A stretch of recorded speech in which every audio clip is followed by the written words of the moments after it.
எங்கயா வெளில போயிட்டு வரலாம், ரொம்ப போர் அடிக்குதுடி. வெளியிலயா? வெளியிலலாம் நான் வரலடி.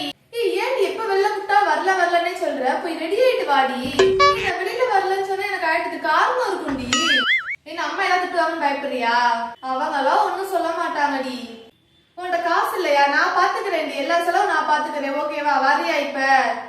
நீ வாங்கி தரியா? இன்னைக்கு காசு ஃபுல்லா கரைச்சிட வேண்டியதான். சரி, நீ இவ்வளவு தூரம் கூப்பிடுற, நான் வாரேன். வா வேமா.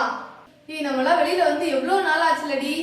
ஆமா, நான் டெய்லியும் உன வெளில போன்னு கூப்பிடுறேன், நீ தாண்டி வர மாட்டீங்க. எனக்கு ரொம்ப பசிக்குதுடி. ஆமாடி, எனக்கு பசிக்குதுடி. வா, பப்ஸ் ஏதாவது சாப்பிட்டு போலாமா?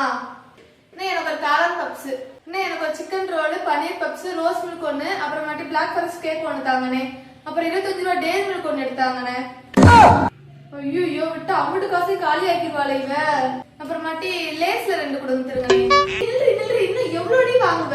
விட்டா கடையவே வாங்கிடுவ போல. போது விடு. பஞ்சு மிட்டாய், பஞ்சு மிட்டாய் மட்டும் வாங்கி தாடி ப்ளீஸ் டி. நீ சின்ன பிள்ளையாடி பஞ்சு மிட்டாய் கேட்டுட்டு இருக்க? போய் வாங்கிக்க போ. குல்ஃபீஸ் மட்டும் வாங்கி தாடி. இன்னும் எவ்வளவு தாண்டி திம்ப? நான் சாப்பிடறதெல்லாம் கண்ணு வைக்காதடி.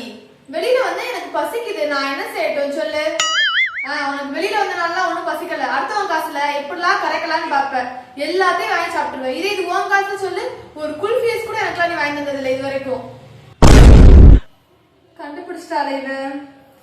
அப்படிலாம் ஒண்ணும் இல்லடி, வாடி போலாம்.